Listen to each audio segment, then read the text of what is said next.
तो दोस्तों स्वागत है आप सबका हमारे चैनल की एक बिल्कुल ही नई वीडियो के अंदर, जहां पर आज की इस वीडियो के अंदर हम बात करने वाले हैं मार्वल की तरफ से आने वाली उनकी latest TV series iron heart के बारे में। आयरन हार्ट टीवी सीरीज कल ही रिलीज हुई है और पहले दिन इस सीरीज के टोटल 3 एपिसोड्स आए हैं और इसीलिए उन तीनों एपिसोड्स के अंदर क्या क्या हुआ है मैं आज की वीडियो में आपको वो सब बताने वाला हूँ। सो ये वीडियो काफी इंटरेस्टिंग होने वाली है, इसलिए आप सब इसे पूरा एंड तक जरूर देखना। और अगर आपको वीडियो पसंद आती है तो आप वीडियो को लाइक करना, कमेंट्स के अंदर आयरन हार्ट जरूर लिखना और आप में से जिन्होंने चैनल सब्सक्राइब नहीं करा वो जल्दी से चैनल को भी सब्सक्राइब कर लेना ताकि आप हमारे चैनल की सारी वीडियोस को सबसे पहले देख सकें। सो फिर आइए अब हम बिना किसी देरी के आज की इस कमाल की वीडियो को स्टार्ट करते हैं।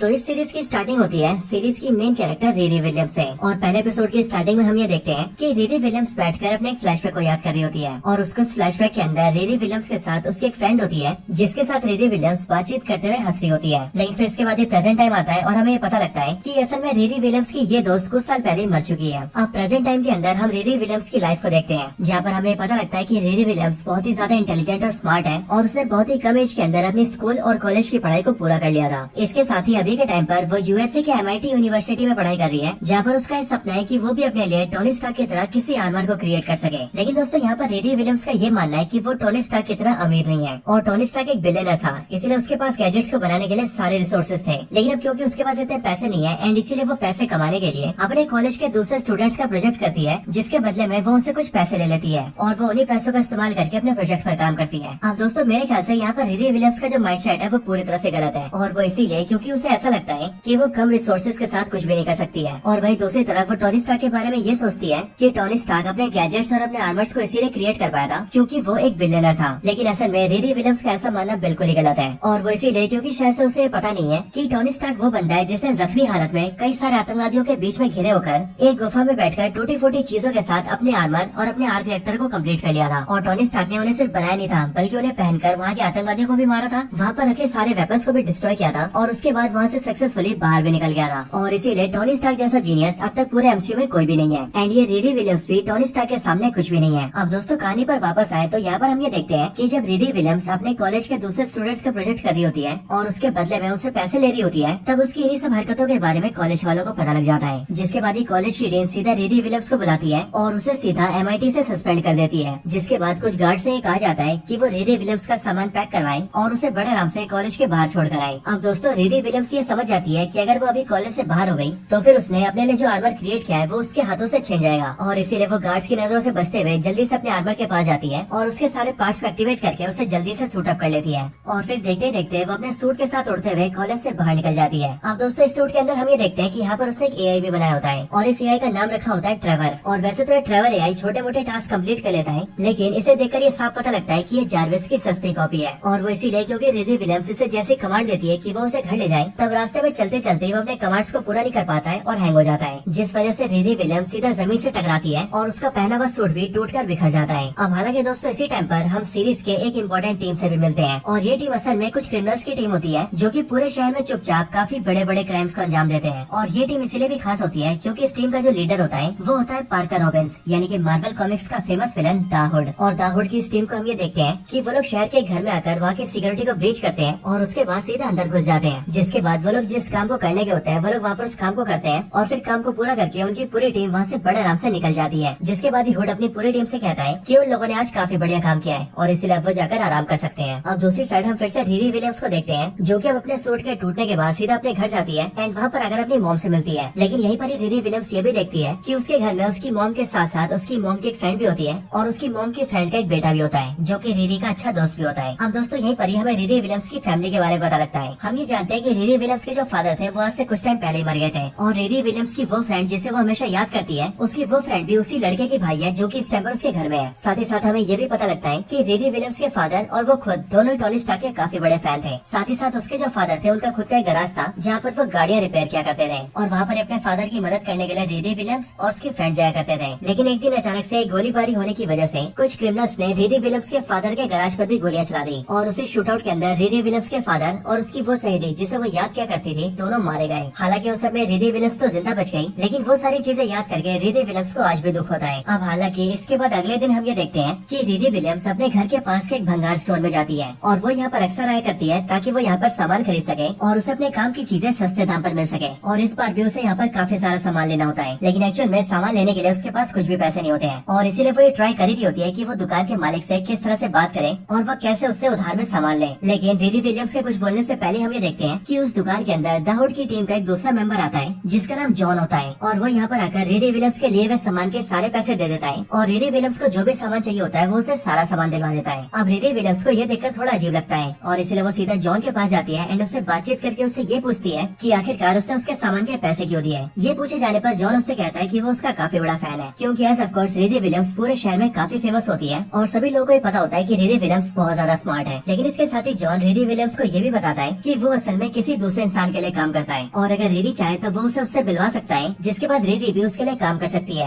और इसमें रिरी का फायदा ये होगा कि वो काम करने के बदले में काफी अच्छे पैसे कमा लेगी। अब ये बोलने के बाद ही जॉन उसे कार्ड देता है और रिरी से कहता है कि अगर वो आना चाहे तो कल यहाँ पर आ सकती है। इसके बाद ही अगले दिन रिरी विलियम्स कार्ड पर बताए हुए एड्रेस पर पहुँच जाती है और उस बिल्डिंग के लिफ्ट के जरिए सीधा ऊपर जाने लगती है। लेकिन हम ये देखते हैं कि वो लिफ्ट रास्ते में अटक जाती है, बट इसके आगे हमें पता लगता है कि इस पूरी लिफ्ट को द हुड और उसकी पूरी टीम ने रोका है और वो यहाँ पर असल में रिरी विलियम्स का टेस्ट ले रहे हैं। अगले पल वो लोग लिफ्ट के अंदर 3 मिनट का टाइमर स्टार्ट करते हैं और उस पूरी लिफ्ट के अंदर CO2 गैस छोड़ देते हैं, जिसके बाद स्पीकर के जरिए वो लोग रिरी से कहते हैं कि ये उसका टेस्ट लिया जा रहा है और इसलिए अगर वो 3 मिनट के अंदर लिफ्ट खोलकर बाहर नहीं आ पाई तो फिर वो इसी लिफ्ट के अंदर मारी जाएगी। अब ये सब देखकर पहले तो रिरी विलियम्स को काफी अजीब लगता है कि आखिरकार ये लोग पागलपंती क्यों कर रहे हैं, लेकिन अब क्योंकि उसके पास काफी कम टाइम होता है इसीलिए वो अपना दिमाग लड़ाती है और वो जल्दी से लिफ्ट खोल के वहाँ से बाहर निकल जाती है। उसके बाहर आते ही उसके सामने हुड और उसकी पूरी टीम के बंदे होते हैं जो कि वहाँ पर रिरी विलियम्स का स्वागत करते हैं और उसके इंटेलिजेंस की दाद देते हैं। एंड फिर इसके बाद एक टीम का लीडर यानी कि द हुड रिरी विलियम्स को अकेले बुलाता है एंड वो उससे कहता है कि रिरी विलियम्स बहुत ही ज्यादा स्मार्ट और इंटेलिजेंट है और इसलिए वो चाहता है कि वो उसकी टीम के लिए काम करे, जिसके बदले में वो रिरी को बहुत सारे पैसे देगा। अब यहाँ पर रिरी विलियम्स को ये तो पता लग जाता है कि हुड उससे जो भी काम करवाने वाला है वो सारे इलीगल काम है, लेकिन तब भी उसके बाद रिरी विलियम्स इस काम के लिए राजी हो जाती है क्योंकि उसे पैसों की बहुत ज्यादा जरूरत होती है। अब इसके बाद हुड रिरी विलियम्स से कहता है कि वो लोग कल एक बहुत ही बड़े मिशन पर निकल रहे हैं और उनका जो बड़ा मिशन है उस मिशन का रिरी विलियम्स भी पार्ट होने वाली है एंड इसीलिए वो लोग चाहते हैं कि रिरी विलियम्स कल टाइम से पहुंच जाए, साथ ही वहाँ पर रिरी विलियम्स अपने सूट के साथ आए क्योंकि कल के काम को पूरा करने के लिए उन्हें रिरी विलियम्स के सूट की भी जरूरत पड़ेगी। और फिर ये सब बोलने के बाद ही हुड रिरी विलियम्स को कुछ एडवांस पैसे भी देता है, जिसके बाद उन पैसों को लेकर रिरी विलियम्स अपने घर आ जाती है और अपने आर्मर को ठीक करने लगती है ताकि वो कल के मिशन में उसका इस्तेमाल कर सके। लेकिन साथ ही साथ वो अपने सूट के लिए एक AI को भी डेवलप करती है, लेकिन अब क्योंकि AI को डेवलप करते हुए वो अपनी मरी हुई फ्रेंड को याद कर रही होती है इसीलिए वो गलती से अपनी मरी हुई फ्रेंड की AI को क्रिएट कर लेती है और इसीलिए जब वो देखती है कि उसने क्या कर दिया है तब ये बात जानकर उसे बहुत हैरानी होती है। लेकिन फिर इसके साथ ही एपिसोड 1 यहीं पर एंड हो जाता है। अब एपिसोड 2 की स्टार्टिंग ठीक वहीं से होती है जहाँ पर एपिसोड 1 एंड हुआ था और इसीलिए एपिसोड 2 के स्टार्ट होते हम ये देखते हैं कि रिरी विलियम्स सीधा अपनी बनाई हुई AI से पूछती है कि आखिरकार वो है क्या, जिस पर वो AI उसे बताती है कि उसका नाम नेटली है। लेकिन ये सुनकर रिरी उसे कहती है कि नेटली उसकी फ्रेंड का नाम है जो कि मर चुकी है। लेकिन फिर अगले पल रिरी विलियम्स को समझ में आ जाता है कि वो जिस AI को क्रिएट कर रही थी उसने उसे गलती से नेटली के रूप में क्रिएट कर लिया है और इसीलिए वो उसे देखकर परेशान हो जाती है एंड वो डिसाइड करती है कि अब वो इस नेटली वाली AI को डिलीट कर देगी। लेकिन अब क्योंकि रिरी विलियम्स को द हुड की टीम के साथ मिलकर अपने मिशन पर जाना होता है इसीलिए वो अपनी नेटली AI को अपने रूम में ही छोड़ देती है और रूम को लॉक करके सीधा अपनी टीम के पास जाती है। अब रिरी विलियम्स के टीम के पास आने के बाद ही द हुड जो कि इस पूरी टीम का लीडर होता है वो रिरी विलियम्स को बारी बारी करके सारी टीम से इंट्रोड्यूस करवाता है। वो सबसे पहले रिरी को स्लग से मिलवाता है जो कि इस पूरी टीम का हैकिंग एक्सपर्ट होता है और टीम को जब भी किसी मिशन पर जाना होता है तब स्लग उस पूरी जगह के सिस्टम को हैक कर लेता है ताकि हुड की पूरी टीम उस जगह पर जो चाहे वो कर सके। साथ ही साथ हुड ये भी बताता है कि स्लग मैट्रिपोर्ट से है और ये पहले डार्क वेब के ऊपर दूसरों को ठगने का काम करता था, लेकिन अब क्योंकि उस वजह से इसके काफी दुश्मन बन गए थे इसलिए हुड ने उसे बचाया और उसे अपनी टीम में शामिल कर लिया। अब इसके बाद वो रिरी को मिलवाता है रोज और जेरी से जो कि असल में भाई बहन होते हैं। ये दोनों भाई बहन असल में फाइट में काफी एक्सपर्ट होते हैं और साथ ही ये पहले स्टेट फाइट्स भी किया करते थे, लेकिन क्योंकि ये इलीगल तरीके से लड़ते थे इसीलिए इन्हें हर फाइट से निकाल दिया जाता था और फिर इसीलिए हुड ने इनकी भी हेल्प की और इन्हें टीम में शामिल कर लिया। इसके बाद टीम की अगली मेंबर होती है क्लाउन जो कि टीम को पायरोटेक्निक सपोर्ट देती है और ये हुड से तब मिली होती है जब इसका लवर इसे छोड़ देता है। और फिर इसके बाद आखिर में हुड बताता है जॉन के बारे में, वही जॉन जो कि रिरी विलियम्स से सबसे पहले मिला था एंड उसी ने उसे टीम में आने का ऑफर दिया था। और उसके बारे में बताते हुए हुड उससे कहता है कि जॉन एक्चुअली में उसका कजन है और अगर बात करें उसकी स्पेशलिटी की तो वो चाकू छुरी चलाने में बहुत एक्सपर्ट है एंड इसलिए अगर उसके हाथ में हथियार हो तो वो किसी का भी काम तमाम कर सकता है। अब इसके बाद हुड रिरी को बताता है अपने प्लान के बारे में। वो उससे कहता है कि आज वो लोग जिसे टारगेट करने वाले हैं उस कंपनी का नाम है टनल और ये जो टनल कंपनी है वो अंडरग्राउंड टनल्स के अंदर काफी सारे हाई स्पीड रोड्स बना रही है जिनके जरिए गाड़ियाँ काफी कम टाइम में ट्रैवल करके लोगों का टाइम बचा सकती है। लेकिन हुड और उसकी टीम के अकॉर्डिंग ये टनल कंपनी सही काम नहीं कर रही है और इसीलिए वो लोग उसे रोकना चाहते हैं और बदले में उससे अपनी कुछ शर्तें मनवाना चाहते हैं। और आज के दिन ये टनल कंपनी अपने टनल्स को ओपन कर रही है जिनके जरिए लोगों की गाड़ियाँ बहुत ही कम टाइम में ट्रेवल कर पाएंगी। और इसीलिए हुड और उसकी पूरी टीम का ये प्लान है कि वो लोग पेनड्राइव के जरिए एक वायरस को उनके सिस्टम में डाल देंगे जिससे कि उनका पूरा सिस्टम स्टॉप हो जाएगा। और फिर वो लोग कंपनी की सीईओ से शर्तें मनवाएंगे एंड फिर उसके बाद ही उनके टनल को फिर से ओपन करेंगे। लेकिन प्लान के हिसाब से रिरी विलियम्स को अपना आर्मर पहनना होगा, फिर पेनड्राइव लेकर फ्लाई करना होगा,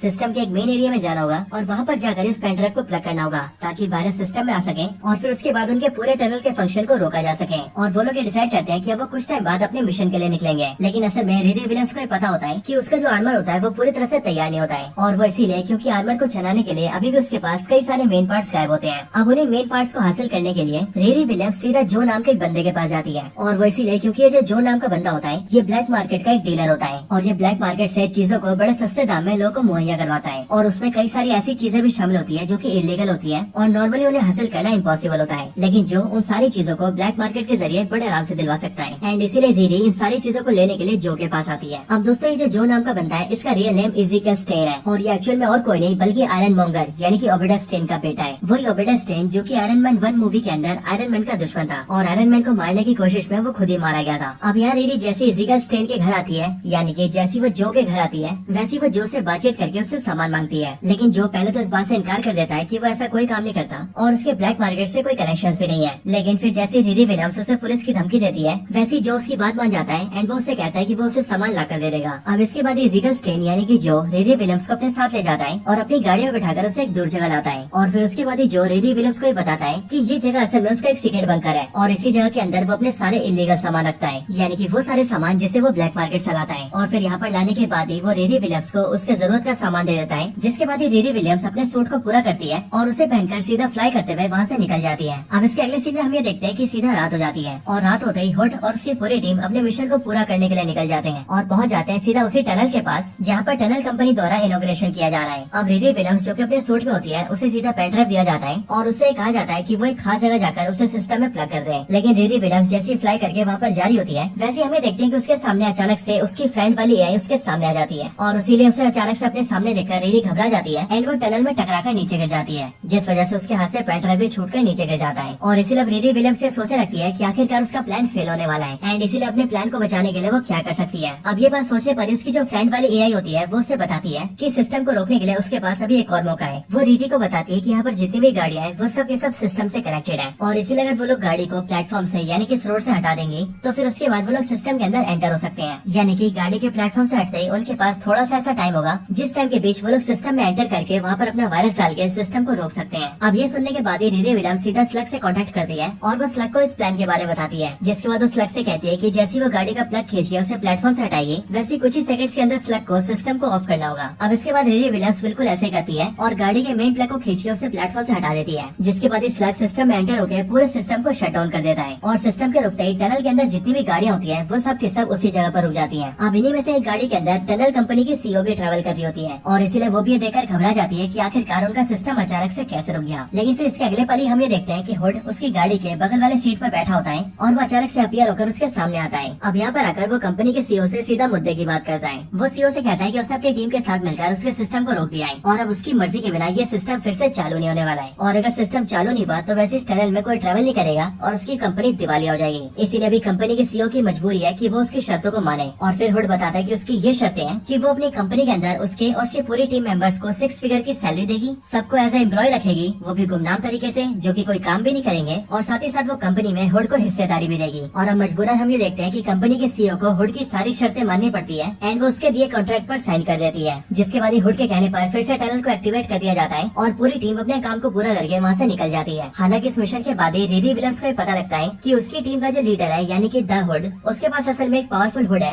जिसे पहनकर वो चाहे तो गायब हो सकता है एंड काफी पावरफुल भी हो सकता है। और इसीलिए इस बात को जानते ही वो द हुड यानी कि पार्कर रॉबिन्स के असली हुड के बारे में सोचने लगती है एंड उसके मन में ये सवाल आने लगता है कि द हुड जिसका रियल नेम पार्कर रॉबिन्स है उसके पहनने वाले हुड में ऐसी क्या पावर्स है। लेकिन अब इन सब के बीच ही एपिसोड 2 भी एंड हो जाता है और स्टार्ट होता है एपिसोड 3। अब एपिसोड 3 के स्टार्ट होते ही हम ये देखते हैं कि रिरी विलियम्स और टीम के सारे लोग मिलकर पैसे गिन रहे होते हैं और अपने सामने इतने सारे पैसों को देखकर वो लोग नाच गा रहे होते हैं। लेकिन इसी टाइम पर टीम की जो मेंबर क्लाउन होती है वो सीधा पार्कर रॉबिन्स के एक वॉल्ट के पास जाती है और उस वॉल्ट को खोलकर उसके अंदर से उसका हुड बाहर निकाल लेती है एंड फिर उसे पहनकर सारी टीम के सामने आ जाती है और सबको दिखाने लगती है। पार्कर रॉबिन्स का हुड देखकर रिरी विलियम्स भी हुई क्लाउन के पास आती है एंड वो उससे पूछने लगती है कि आखिरकार उसे ये हुड कहाँ से मिल गया, जिस पर क्लाउन उसे बताती है कि असल में पार्कर अपने हुड को एक सेफ वॉल्ट में रखता है, लेकिन आज उसने उसका वॉल्ट ओपन कर लिया और उसके हुड को पहन लिया। बट वो लोग यहाँ पर ये बातचीत कर ही रहे होते हैं कि तभी हम ये देखते हैं कि वहाँ पर उनके पास पार्कर रॉबिन्स का कजन यानी कि जॉन आता है और वो सीधा क्लाउन पर अटैक करके उससे हुड छीन लेता है। ये देखकर रिरी विलियम्स जॉन से बहस करने लगती है, लेकिन इसके बाद ही पार्कर रॉबिन्स यानी कि द हुड वहाँ पर आता है और वो अपने कजन जॉन को शांत करके सारी टीम से नया प्लान पूछता है और स्लग से कहता है कि वो पूरी टीम को अपना नया प्लान बताए एंड सबको ये समझाए कि अब वो लोग किस पर अटैक करने वाले हैं और उनका प्लान क्या होगा। इसके बाद हम भी ये देखते हैं कि पूरी टीम शांत हो जाती है, जिसके बाद स्लग सबको अपना प्लान बताता है। स्लग सबको बताता है कि अब वो लोग एक दूसरी बड़ी कंपनी को टारगेट करेंगे और इस दूसरी कंपनी का नाम होगा हेयरलूम। और ये जो हेयरलूम कंपनी है इसका जो सी है उसका नाम है हंटर मैसोन और इसकी ये कंपनी बेसिकली खेती बाड़ी का काम करती है और लोगों को ऑर्गेनिक सब्जियां और फल बेचती है। लेकिन इनकी टीम के हिसाब से हेयरलूम कंपनी की वजह से देश के जो बाकी छोटे किसान है उन्हें नुकसान हो रहा है और इसीलिए वो लोग इस कंपनी को बर्बाद करेंगे या फिर इसकी कंपनी के सीईओ से यानी कि हंटर मैसोन से अपनी शर्तें मनवाएंगे। अब इसके आगे स्लग सबको ये बताता है कि असल में हेयरलूम कंपनी का एक बहुत ही बड़ा ग्रीन हाउस भी है जहाँ पर ये लोग अपनी फल सब्जियां उगाते हैं और इस कंपनी का सीईओ यानी कि हंटर भी उन्हें वही मिलेगा और इसीलिए वो लोग अपनी टीम के साथ सीधा उसी ग्रीन हाउस पर अटैक करेंगे। लेकिन अब क्योंकि वहाँ की सिक्योरिटी बहुत ही कड़क होती है इसीलिए ये लोग भी अपनी पूरी तैयारी करते हैं और अपने अगले मिशन को पूरा करने के लिए तैयार हो जाते हैं। लेकिन अपने इस मिशन को इन्हें कुछ टाइम बाद अंजाम देना था और इसीलिए वो लोग अभी सिंपली अपने घर आ जाते हैं। जिसके बाद हम ये देखते हैं कि रिरी विलियम्स भी सीधा अपने घर आती है और वहाँ पर आकर अपनी मदर और अपने फ्रेंड जेवियर से मिलती है, जो जेवियर रिरी विलियम्स की मरी हुई फ्रेंड नेटली का भाई है। अब इसके अगले पल ही हम लोग ये देखते हैं कि रिरी विलियम्स के घर पे जो आता है यानी कि इज़िगल स्टेन और वो रिरी के घर आकर उससे ये कहता है कि असल में उसे किसी काम के लिए रिरी की हेल्प की जरूरत है। जो सुनकर पहले रिरी तो उसकी हेल्प के लिए मना कर देती है, लेकिन जैसे जो रिरी से कहता है कि वो उसके बारे में उसकी मदर को बता देगा वैसे रिरी उसकी हेल्प के लिए तैयार हो जाती है। लेकिन वो उससे कहती है कि वो उसकी हेल्प करने के लिए कल उसके घर आएगी और फिर ये बात सुनकर जो वहाँ से चला जाता है। लेकिन फिर इसके बाद जैसे रिरी अपने रूम के अंदर आती है वैसे वो ये देखती है कि उसकी बनाई हुई एआई यानी कि नेटली उसके सूट को कंट्रोल कर रही है। ये देखकर रिरी उसे रुकने के लिए कहती है, लेकिन इसके साथ ही रिरी ये भी समझ जाती है कि उसकी जो बनाई हुई एआई है यानी कि नेटली वो इतनी ज्यादा एडवांस है कि वो उसके बिना भी उसके सूट को कंट्रोल कर सकती है। इसके साथ ही दोस्तों हम ये भी देखते हैं कि रिरी विलियम्स अपनी नेटली एआई के साथ और भी ज्यादा टाइम स्पेंड करती है और दिन ब दिन उससे काफी सारी बातें भी करती है। अब हालांकि इन सब के बीच ही रिरी विलियम्स ये देखती है कि एक दिन अचानक से उसके घर पर 2 पुलिस ऑफिसर्स आते हैं और वो वहाँ पर आकर रिरी विलियम्स से एक आदमी के बारे में पूछताछ करने लगते हैं और ये आदमी असल में पार्कर रॉबिन्स की टीम का मेंबर होता है। लेकिन जैसे पार्कर रॉबिन्स ने यानी कि द हुड ने रिरी विलियम्स को टीम में शामिल किया था वैसे उसने इस आदमी को टीम से बाहर निकाल दिया था। लेकिन अब ये 2 पुलिस ऑफिसर्स रिरी विलियम्स के घर आकर उसे बताते हैं कि असल में अब उस इंसान की मौत हो चुकी है और अब क्योंकि उसके फोन पर रिरी विलियम्स ने भी फोन किया था जो कि उसने कुछ दिन पहले कुछ बातचीत करने के लिए किया था, इसीलिए उस फोन कॉल की वजह से पुलिस वाले रिरी विलियम्स से पूछताछ करने आए हैं। लेकिन रिरी विलियम्स यहाँ पर पुलिस से सिंपली ये बोलती है कि वो मरने वाले इंसान को नहीं जानती, वो बस उससे एक बार किसी प्रोजेक्ट के टाइम पर मिली थी और उस टाइम पर ही रिरी विलियम्स ने उसका नंबर लिया था। लेकिन जब उसने उसको फोन करा था उसने रिरी का कभी फोन भी नहीं उठाया। ये बात सुनकर पुलिस वाले वहाँ से चले जाते हैं। लेकिन साथ ही रिरी विलियम्स ये समझ जाती है कि टीम के उस मेंबर को मारने वाले और कोई नहीं बल्कि पार्कर रॉबिन्स और जॉन ही होंगे और वो भी इसीलिए क्योंकि उन्होंने उसे टीम से बाहर निकाल दिया और अब क्योंकि उन दोनों को उसकी टीम में जरूरत नहीं है इसीलिए वो किसी को कुछ बता ना पाए, इसके लिए उन्होंने उसे जान से मार दिया। और ये बात समझते ही रिरी विलियम्स ये भी समझ जाती है कि हो ना हो जब रिरी विलियम्स टीम को छोड़ेगी तब शायद से वो दोनों उसका भी यही हाल करेंगे और वो रिरी विलियम्स को भी जान से मार देंगे। लेकिन अब रिरी इन सब के बारे में सोचते हुए सीधा जो के पास जाती है क्योंकि रिरी ने उससे वादा किया था कि वो उसके काम में उसकी हेल्प करेगी। बट जब वो जो के घर उससे मिलने आती है तब वो ये देखती है कि जो ने अपने एक हाथ को काटा हुआ है और वो भी इसीलिए क्योंकि जो अपने हाथ में प्रोस्थेटिक चीजें लगाना चाहता है। लेकिन जो जिस काम को करना चाहता था वो उससे हुआ नहीं और अब इसीलिए रिरी विलियम्स उसके हाथ को हील करने में उसकी हेल्प करती है एंड उसके हाथ के चोट को सील देती है। हालांकि इसी टाइम पर रिरी विलियम्स को ये भी पता लगता है कि जो और कोई नहीं बल्कि रोबर्टा स्टेन का असली बेटा है और उसका असली नाम इज़िगल स्टेन है। लेकिन वो यहाँ पर दुनिया से छुपकर अपनी आइडेंटिटी छुपा कर रहता है और वो भी इसीलिए क्योंकि वो अपने बाप के किए हुए काम को गलत मानता है एंड वो भी इस चीज को समझता है कि उसका फादर टोनी स्टार्क को मारने के दौरान मारा गया था। हालांकि अब यहाँ पर जो से मिलने के बाद रिरी सीधा अपने टीम के पास जाती है और यहाँ पर हम ये देखते हैं कि टीम के सारे मेंबर इकट्ठा होते हैं और वो अपने मिशन को पूरा करने के लिए निकल जाते हैं। अब कुछ टाइम बाद ही वो लोग ग्रीन हाउस तक पहुँच जाते हैं, जिसके बाद टीम के कुछ मेंबर्स वहाँ के गार्ड्स को पीटते हैं और सीधा अंदर एंटर हो जाते हैं। और इसी टाइम पर जो स्लग होता है वो यहाँ के सारे कैमरास ऑफ कर देता है और सारे सिक्योरिटी सिस्टम को भी शट डाउन कर देता है, जिससे कि टीम बड़े आराम से अंदर घुस जाती है। और इन सबके बीच ही रिरी विलियम्स अपने आर्मर के अंदर होती है ताकि अगर टीम पर कोई बड़ा खतरा है तो वो उसे संभाल सके।